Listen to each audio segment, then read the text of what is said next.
Budget 2022 से आम आदमी को भारी उम्मीदें।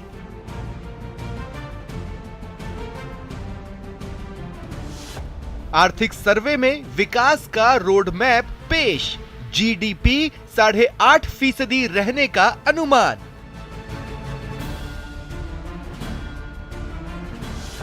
चुनावों के चलते लोक लुभावन उपाय होने की उम्मीद।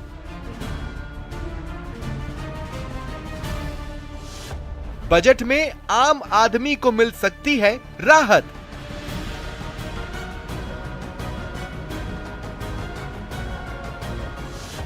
बढ़ती महंगाई से राहत के लिए उठाए जा सकते हैं जरूरी कदम।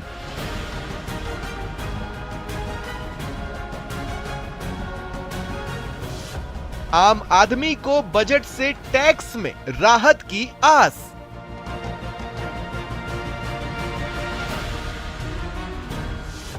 कई पुरानी घोषणाएं अधूरी, विनिवेश टारगेट भी अधूरा।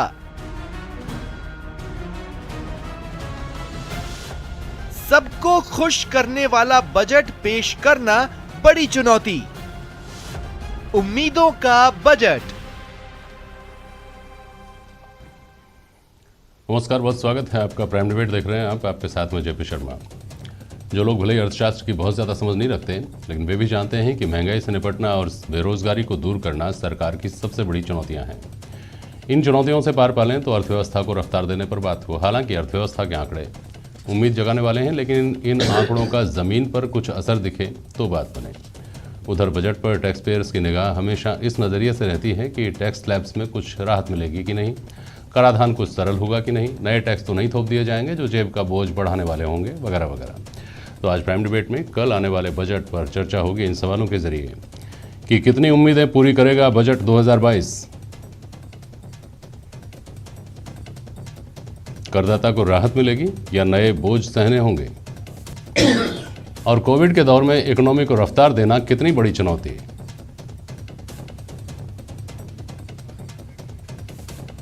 हमारे साथ नितिन व्यास हैं, कांग्रेस की नुमाइंदगी कर रहे हैं इस बहस में। भार्गव साहब हमारे साथ, सुनील जी आप भारतीय जनता पार्टी के प्रवक्ता हैं, एसपी मित्तल साहब हैं वरिष्ठ पत्रकार, और प्रतिष्ठा जी हैं, प्रतिष्ठा गुप्ता चार्टर्ड अकाउंटेंट हैं। बहुत स्वागत है आप सभी का। ओपनिंग कमेंट्स के तौर पर मैं 30-30 सेकंड में आप सबके मन की बात पहले ले लूं, उसके बाद बहस शुरू करते हैं। सुनील, भार्गव साहब बोलिए, क्या क्या उम्मीद लगा सकते हैं लोग 30-30 सेकंड में प्लीज। देखिए, आज आर्थिक सर्वेक्षण जो आया है उसने बहुत उम्मीद जगाई है।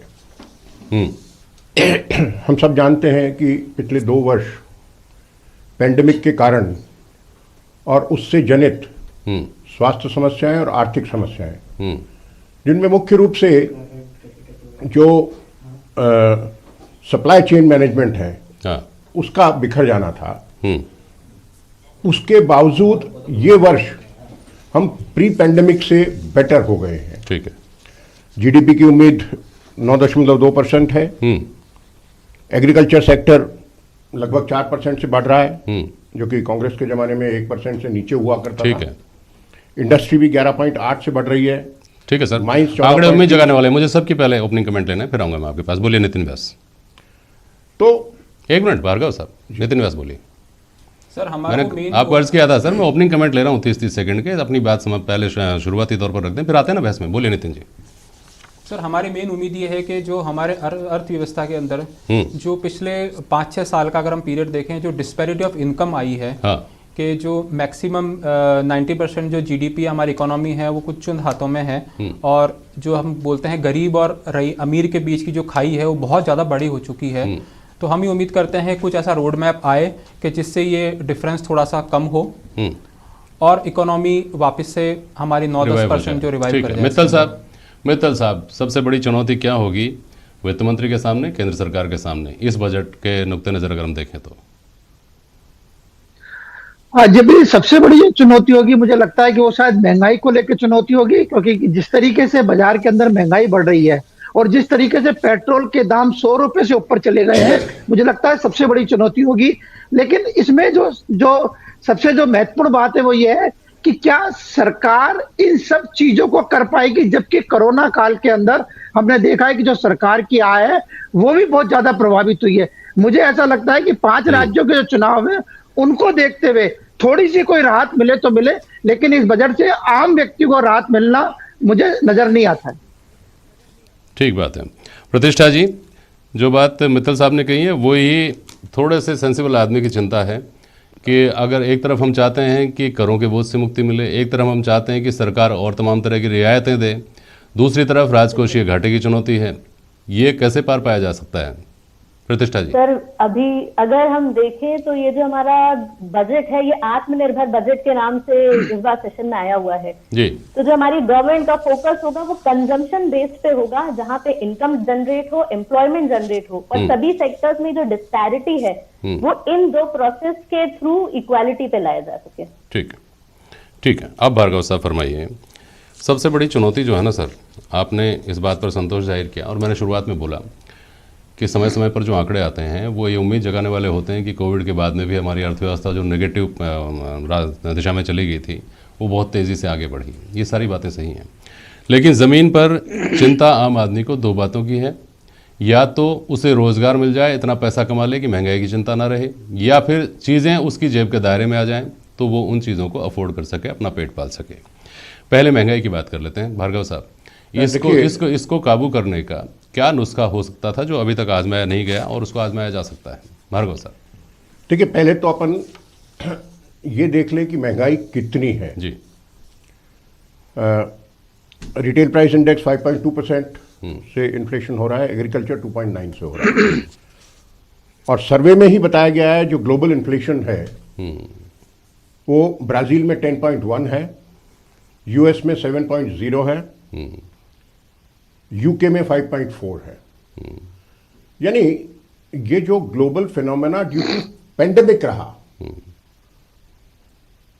इसमें की चपेट में हम भी आए, और कुछ हद तक ये जो political uncertainty due to various agitation ये बनी, जिसके कारण से भी बहुत फर्क पड़ा।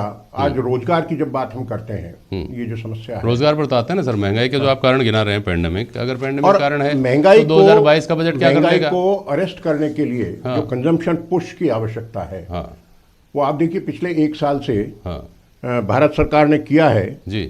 और वो चाहे किसी भी सेक्टर में हो, चाहे डिफेंस में हो, चाहे एग्रीकल्चर में हो, मतलब हर क्षेत्र में कंजम्पशन को पुश मिले। सर एक छोटी सी बात जो है मेक इन इंडिया के जो उत्पाद हैं उनका अधिक से अधिक उपभोग कर सके, जिससे इकोनॉमी में एक और तेजी आए। अब मुद्रा लोन है, वो आज इतनी बड़ी तादाद में दिया गया है। स्वयं पोषित व्यवसाय जो है, ठेले वाले जो हैं, उनके लिए अलग से योजनाएं हैं, तो हर तरह से उनकी आय बढ़े और एक कंजम्पशन पुश मिले, ताकि इकोनॉमी पुनः जो है वो प्री पेंडेमिक से भी ज्यादा तेजी से बढ़े। भार्गव साहब, आप तो पुराने नेता भी हैं और पुराने सीए भी हैं, अर्थशास्त्र को बेहतर तरीके से समझते हैं, लेकिन हर आदमी इतने ज़्यादा जानकारी के साथ नहीं आता अर्थव्यवस्था की, सीधी सीधी बातें समझता है। घर में एसेंशियल कमोडिटी जिनको हम कहते हैं, जिसको हम यूँ समझ लीजिए कि नमक मिर्च की बात कर रहे हैं, तेल जो दहाई में था वो सैकड़े में पहुंच गया। ये क्यों पहुंच गया? इसके क्या ऐसे कारण हैं जो सरकारों के बस में नहीं थे, और क्या इनको वापस काबू करने की उम्मीद है कि नहीं? मुझे सिंपल बिल्कुल सीधे तरीके से समझाइए। ऐसी बात नहीं है कि काबू नहीं हो सकते थे, लेकिन जब पूरे देश में या दुनिया में एक पेंडेमिक की स्थिति है, तब हम जान बचाएं या तेल का प्राइस करें, ये तय करना जरूरी है। आज 167 करोड़ लोगों को आज फ्री वैक्सीन दी गई है। आपको पता है उसका मूल्य क्या है? 864 अरब रुपए। अच्छा। यानी अगर प्राथमिकता हमारी इन छोटी चीजों पर रहेगी या केवल हम तेल के प्राइस देखने लगेंगे, ये केवल तो क्या हम हमारे देश के लोगों की जान बचाने में समर्थ होते? केवल तेल की बात नहीं है भाई आज साहब, आप पूरी कर लेंगे। आप इसको केवल तेल कहकर इस बात को छोटा नहीं कर सकते। ये आम आदमी की जरूरत की चीजों की बात है, जो मैंने सिर्फ एक तेल का उदाहरण आपको दिया। दूसरी बात सब चीजों पे आ रहे हैं। और ये जो 864 अरब की आप बात कर रहे हैं ना, आज तक मुझे कुछ एक ऐसा बयान याद नहीं आता कि भारतीय जनता पार्टी के किसी भी प्रवक्ता ने महंगाई का कारण वैक्सीन के दामों में पैसे का लग जाना बताया हो, और 864 अरब का लग जाना बताया हो। समझना पड़ेगा कि ये कारण गिना के हम विषय को, जो स्वास्थ्य का विषय है, जी। जनता की जान का विषय है, उसको छोटा नहीं करना चाहती। लेकिन ये बात समझनी पड़ेगी कि उसके लिए पैसा कहीं से आता है। हाँ। और वो पैसा आता है तो कहां से आता है? ठीक बात है। रेवेन्यू जनरेशन होता है। आज ठीक बड़ी चीज देखने को मिल रही है कि बहुत सारे ऐसे क्षेत्र हैं जहां टैक्स नहीं है। ठीक। नितिन व्यास, करेंसी जो है, देखिए ये बात समझनी चाहिए, जब खास तौर पे तब जब राज्य सरकार के दायरे की कोई बात आती है और जब पेंडेमिक का हवाला दे दिया जाता है कि साहब कोविड का दौर चल रहा है, हम क्या करें, पिछले 1 साल में 2 साल में तो ऐसा हो गया, ऐसा हो गया, ऐसा हो गया, तो क्या ये पेंडेमिक का दौर केंद्र सरकार के लिए नहीं है क्या? वहाँ पेंडेमिक के नाम से ये सारी चीज़ें जस्टिफाई होती क्यों नहीं दिखाई देती हैं आपको? नितिन व्यास। सर देखिए, अब आंकड़ों में तो आप कुछ भी बात कर लीजिए, लेकिन जैसा कि आप बोल रहे हैं कि धरातल पे हम बात करें तो वही गैस, पेट्रोल, डीजल और आपके दाल के भाव, ये तीनों चीज़ें ऐसी जो कोई भी एक गृहिणी को, एक घर के गृहस्थी को असर करती है। अब आप आंकड़ों में तो प्लस माइनस कितना भी कर सकते हैं, उसकी डेफिनेशंस भाजपा सरकार अपने हिसाब से एडजस्ट भी कर लेती है, लेकिन धरातल पे कॉमन आदमी के ऊपर बात करें तो आज यही मूल समस्याएं हैं। आप होते तो क्या करते, जरा ये बता दीजिए। कांग्रेस होती तो क्या करती? देखिए, कांग्रेस होती तो सबसे पहले इंपॉर्टेंट, कांग्रेस से पहले भी किया है कि चिदम्बरम और मनमोहन सिंह जैसे माने हुए अर्थशास्त्रियों के हाथ में जब बागडोर थी तब कांग्रेस आप अगर उस पीरियड मात खा गई, महंगाई के मुद्दे पर भाजपा सरकार में आ गई। वो तो अलग हथकंडे सही साहब, उस पर नहीं जाए अपन, लेकिन इसको सही करने का तरीका बेस्ट है कि आप परचेसिंग पावर जितनी बढ़ाएंगे, जितना आप एम्प्लॉयमेंट जनरेट करेंगे, क्योंकि एम्प्लॉयमेंट की स्थिति आपको पता है कि पिछले 7 साल में क्या हुई है। और मैं तो अभी मानता हूँ जो मूल रीजन इसके पीछे आ रहा है वो डिस्पैरिटी ऑफ इनकम है। 2014 में जब ये सरकार आई तब से लेकर 2022 तक के अगर आप आंकड़े देखें, जो टॉप बिजनेस हाउसेज हैं या टॉप इंडस्ट्रियलिस्ट इंडिया के, उनकी इनकम की ग्रोथ और जो नीचे तबके के 50% की है। लेकिन जी अपन विषय से भटके हैं, महंगाई पर बात कर रहे हैं तो महंगाई से इसलिए मैं कह रहा हूँ कि इसका रोड मैप बनना चाहिए। भाजपा सरकार ने 5 ट्रिलियन इकोनॉमी की बात की, stand up India, scale up India, new India, जो भी बात की, लेकिन धरातल पे इनमें से क्या चीजें आई? तो हम लोगों को तो कल वाले बजट से कोई उम्मीद नहीं है, वो सिर्फ एक घोषणाओं का पुलिंदा ही रहने वाला है। आपको तो क्यों उम्मीद रहेगी नितिन जी? कल आपकी तरफ से नहीं सर, उम्मीद क्यों नहीं रहेगी? अगर हम सकारात्मक, निराश करने वाला है, भारतीय जनता पार्टी की तरफ से जो बयान आएंगे वो सबको पता है कि ये उम्मीदों का बजट है, ये क्रांति ला देगा। प्रतिष्ठा जी, जो समस्या महंगाई की बात कर रहे थे पहले हम, फिर हम बेरोजगारी के ऊपर आएंगे, बहुत संक्षेप में बताइएगा। ये जो महंगाई का सबसे बड़ा यूँ समझ लीजिए कि चैलेंज लोगों के सामने है, जिसको सरकारें जस्टिफाई करती है और विपक्ष बताता है कि नहीं किया जा सकता है, लेकिन सरकार कर नहीं रही, वो क्या है? सर देखिए, सबसे पहले तो हमें मूल समझना होगा कि महंगाई का कारण क्या है। और जैसे शुरुआत में सर ने बोला कि इंटरनेशनल लेवल पे इन्फ्लेशन है, हायर लेवल पे है, जबकि हम इंडिया की बात करें तो इंडिया हाईएस्ट ग्रोइंग जीडीपी भी है और इन्फ्लेशन भी जो उसका है वो कंट्रोल्ड वे में है। इतना इन्फ्लेशन है कि जो अभी एग्जिस्टिंग इकोनॉमी है वो उसे सहन कर पा रही है। बिकॉज आप अगर देखेंगे कि अगर इनकम डिस्पैरिटी की बात आए या महंगाई की, बेसिक लेवल पे जो चीजों के दाम बढ़ रहे हैं उसके बाद भी जनता या सिटीजन उसे एक्सेप्ट कर रहे हैं, क्योंकि अभी जो हमारी प्रायोरिटी थी दैट वाज हेल्थ सेक्टर, या जो हमारा कोविड में जो सिचुएशन था वहां पे जो हमें इम्यूनाइजेशन फ्री में मिला, वैक्सीनेशन मिला, आपको मास्क के वो चीज इजीली अवेलेबल है। नो डाउट हमें हेल्थ सेक्टर पे बहुत फोकस करना है, बट स्टिल इस तरह से जो गवर्नमेंट ने हॉस्पिटलाइजेशन और उसमें सपोर्ट किया है, that was more important and people are ready for that. ठीक, आप अगर वहीं पे इस तरीके से हेल्थ में सपोर्ट नहीं करते, आज हमें वैक्सीनेशन नहीं मिलता और मान लीजिए पेट्रोल के दाम कम होते, हम बाकी कंट्रीज का देखें कि वहां पे डोजेस की जो प्राइसेस है वो इतनी हाई है, जरूरी नहीं है हर व्यक्ति उसे अफोर्ड कर पाता। वो डिस्पैरिटी तो फिर हेल्थ वाइज भी बनी रहती है हमेशा के लिए कि गरीब व्यक्ति को वैक्सीनेशन नहीं मिल रहा है तो उसकी जान जा रही है, अमीर व्यक्ति उसे ले पा रहा है तो उसकी जान बच रही है। तो डिस्पैरिटी तो वहां भी होती। ठीक, नितिन जी, ये बात गले उतरने वाली नहीं लगती क्या आपकी पार्टी को कि इतना बड़ा हमारे सामने चैलेंज था, उसके लिए सारा फोकस, जैसे आम आदमी अपना घर का बजट बनाता है उसमें उसकी प्रायोरिटी बदलती रहती है। अगर घर में कोई बीमार व्यक्ति है, उसके इलाज में खर्च हो गया 1 लाख रुपया, तो दूसरी जगह से अपने कटौती करता ही करता है, उसी में लगाता है ना, स्वाभाविक रूप से। नितिन जी देखिए, आप इन्फ्लेशन की बात करें, वो बोले अंडर कंट्रोल्ड है, पर अगर मैं मानता हूं कि अगर आप एक नया कंसेप्ट डाले करें कि सेगमेंटल इन्फ्लेशन कितना है, आज जो दाल मेरे लिए सपोज 50-60 रुपए किलो है, वही दाल एक ऊंचे तबके के लिए भी उतनी के लिए है और एक जो गरीब आदमी उसके लिए भी उतनी है। तो हम तीनों की परचेसिंग पावर में फर्क तो है ही ना। तो वो आपने 9% का इन्फ्लेशन का फिगर बोला, वो तो ऑल ओवर इंडिया का फिगर हो गया जो भी कैलकुलेशन कर आया आपके पास में। बट आपको डिफरेंट सेगमेंट्स के हिसाब से देखना पड़ेगा ना, परचेसिंग पावर किसकी कम है ज्यादा है। नितिन जी, सेगमेंटेशन की आप बात करते हैं तो आप क्या भूल रहे हैं कि फ्री अनाज, दाल, तेल ये वितरण हो रहा है सर, ये और करोड़ों लोगों को हो रहा है। सेगमेंटेशन की बात तो बहुत पहले से प्रायोरिटाइज करके जो लोग अफोर्ड नहीं कर सकते उनके लिए की गई है।